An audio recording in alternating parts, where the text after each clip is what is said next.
1 Thessalonians 5 verse 3. For when they shall say, peace and safety, then sudden destruction cometh upon them as travail upon a woman with child, and they shall not escape. 2 Ezra 6 verse 22.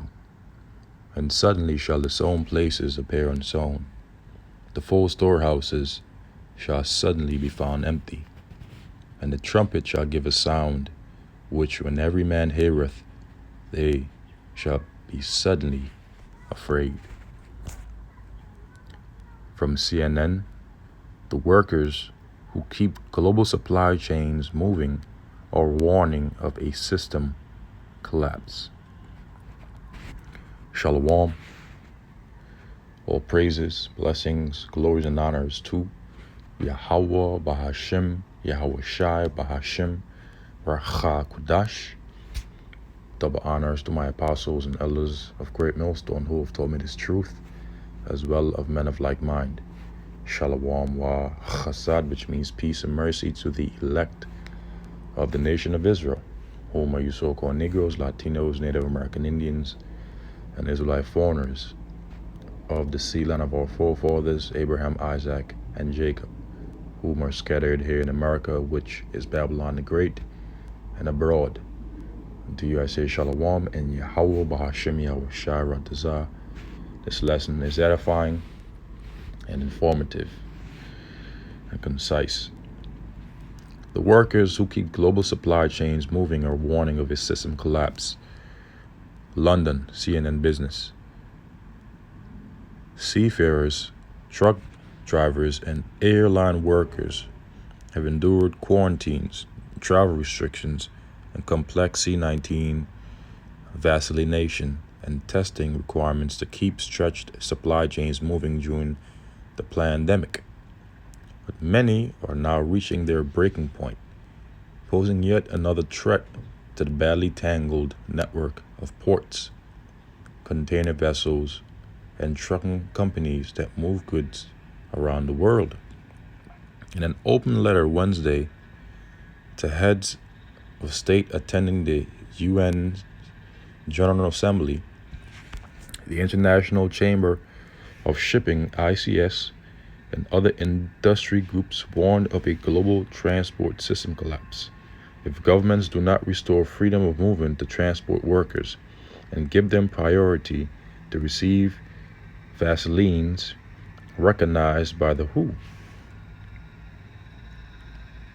Global supply chains are beginning to buckle as 2 years' worth of strain on transport workers take their toll, the groups wrote.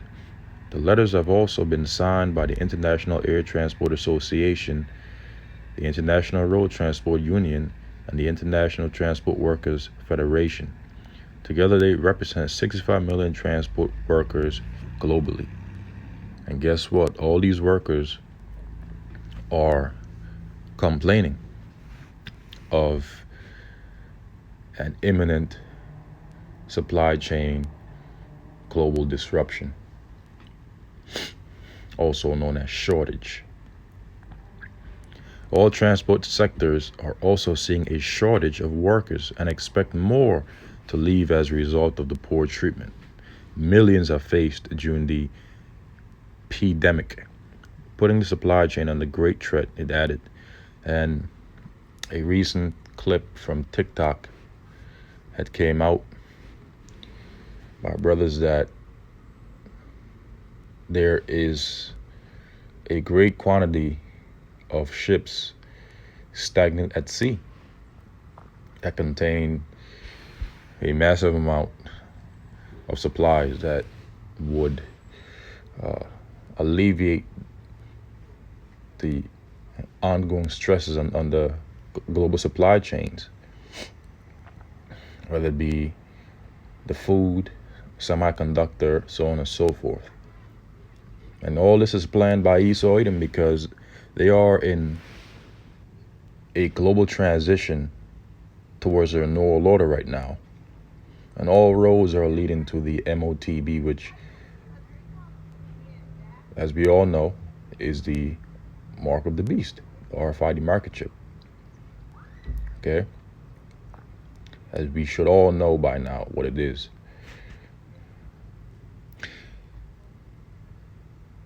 Guy Platten,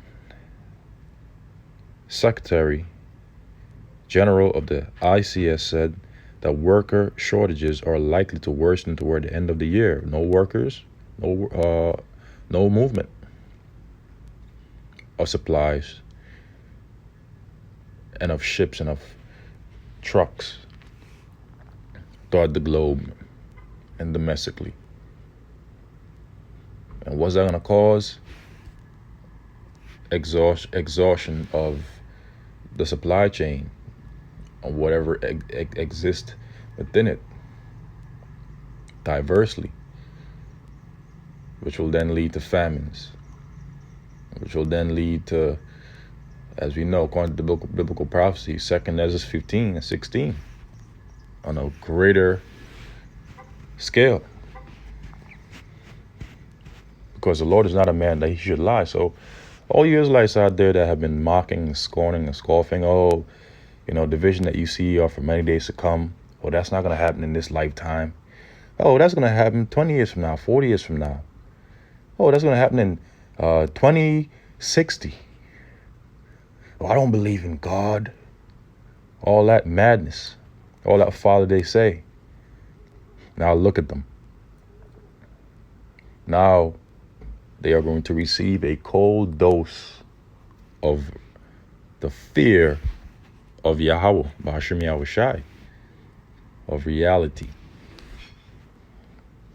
Because the Lord is going to render judgment unto those that say the evils shall not overtake nor prevent them.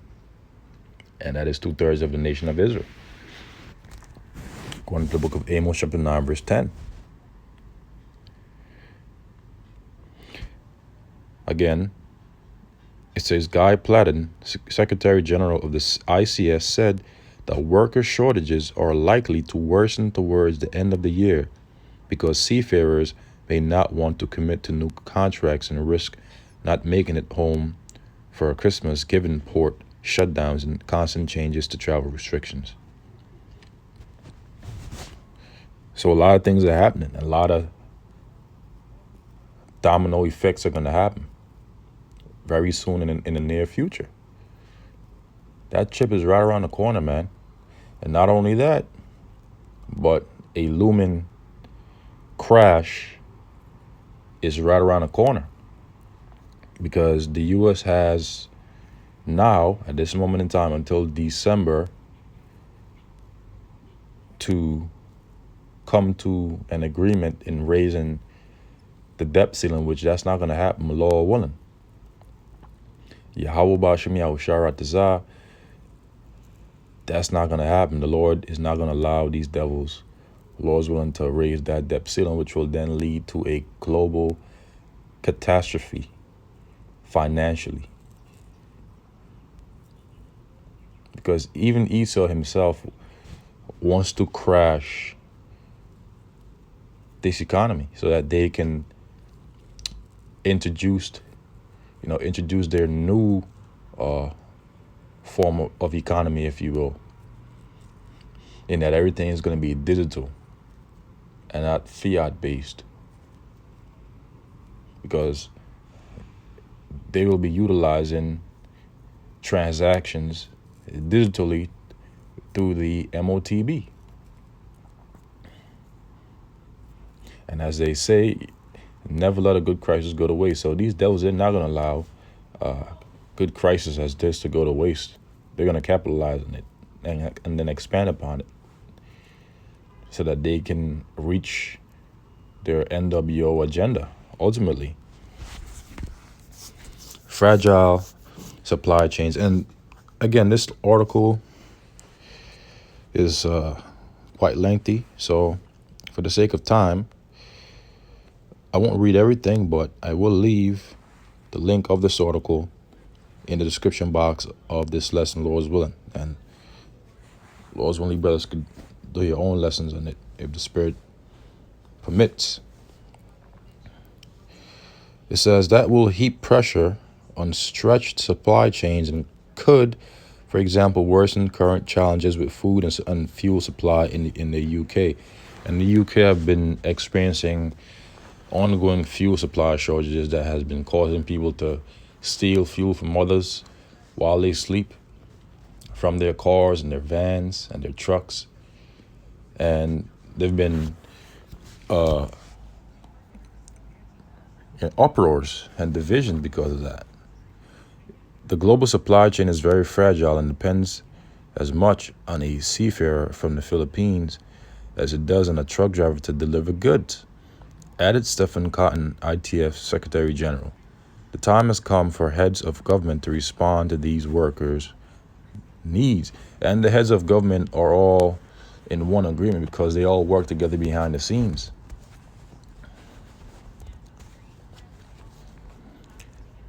Container ships anchored by the ports of Long Beach and Los Angeles as they wait to offload on September 20th, 2021. And there are actually a lot more than what they're showing here. See, on the news, they'll only show you one thing, but in reality, things are far worse than what people may see or think. It says, when Karen Marshall and her crew were told that they wouldn't be allowed to go on shore upon docking in Hokkaido, Japan, it was a big hit tomorrow. None of us knew how long it would go on for, the 28-year-old chief officer of a carrying ship told CNN Business. That was more than 18 months ago. Marshall and hundreds of thousands of seafarers like her have not been permitted ashore leave since, so they haven't been to shore ever since, for 18 months. After weeks on board a ship, a couple of hours on shore provides much-needed respite, but seafarers can only leave a vessel in order to travel elsewhere, usually to return home. Marshall considers herself one of the luckier ones because she has at least been able to make it home to the U.S. There are people who have been stuck at sea for over a year. So think about that. Stuck at sea for over a year on a vessel that contains much needed supplies. And that's all the Lord is doing, because the Lord is preparing through these devils of famine. Early in the pandemic, many seafarers agreed to extend their contracts by several months to keep supplies of food, fuel, medicine, and other consumer goods flowing around the world. The grounding of planes and border closures had made it almost impossible to move workers from one part of the world to another and swap crews. At the peak of the crisis in 2024, thousands of seafarers were unable to leave their ships for routing changeovers. Some workers for as long as 18 months beyond the end of their initial contracts, according to the ICS. And again, it goes on. I will leave the rest in the link of the description box. Here we have truck drivers line up to show testing documentation, blah, blah, blah, blah.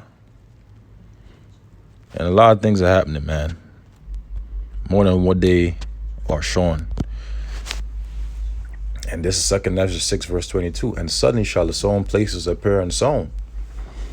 America, Babylon the Great, and all the farmlands that it contains, which are the sown places, as well as these different supermarkets and stores, are all going to appear unsown, mainly over here in America, Babylon the Great, but also globally, because this is gonna affect the entire globe.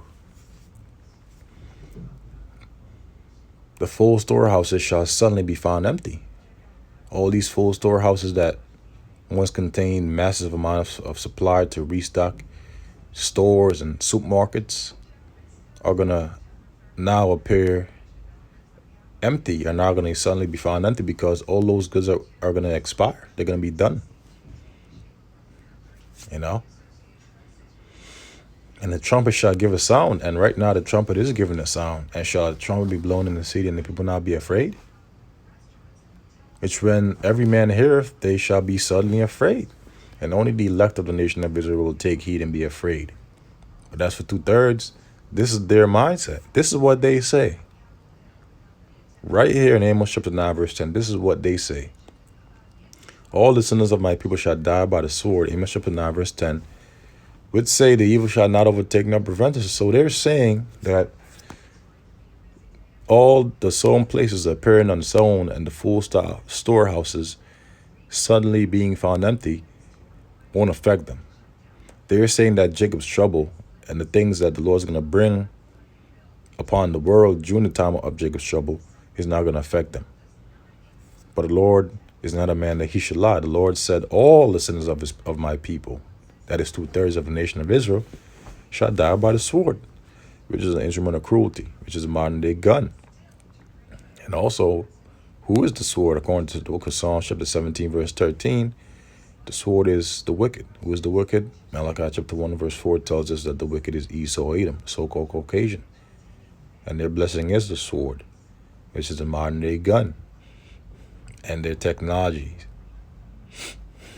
And ultimately, those ICBM nuclear missiles, which say that the evil shall not overtake nor prevent us. And all these things are going to lead up to great famines. We're going to start seeing the love of many waxing even colder. St. Matthew chapter 24, verse 12, and because iniquity shall abound. What is iniquity? Sin upon sin. What is sin? 1 John 3, verse 4, sin is transgression of the laws of Yahweh Bashem Yahushai. And because iniquity shall abound, the love of many shall wax cold. And we're going to start seeing the love of many waxing cold and colder as we approach the times of Jacob's trouble. Because the Lord said there's going to be the sword to slay, the dogs to tear, the fowls of the heaven and the beasts of the earth to devour and destroy. Such is offered the famine to the famine, because there will be famine, which is what? Lack of bread. Such is offered the sword to the sword, such is offered the captivity to the captivity. Okay, so on and so forth. All these things are coming upon 2/3 of the nation of Israel and upon the world during the times of Jacob's trouble. 2nd Ezra chapter 15, verse 16, for there shall be sedition, which means an uproar against the government and lawful authority among men and invading one another. Why? Because there's going to be lack of bread, food, shelter. It's going to be like the road and like the book of Eli out here in America, Babylon the Great. They shall not regard their kings nor princes, and the course of their actions shall stand in their power, because it's going to be every man for himself. It's going to be a free-for-all. A man shall desire to go into a city and shall not be able, for because of their pride the city shall be troubled. Their houses shall be destroyed, and men shall be afraid. A man shall have no pity upon his neighbor, but shall destroy their houses with the sword, and spoil their goods, take all their food, all their victuals, because of the lack of bread, because of famine, and for great tribulation. And all these things are coming, man. So, with that, I pray this lesson was edifying to the elect. Lord is willing, until the next, I say shalom.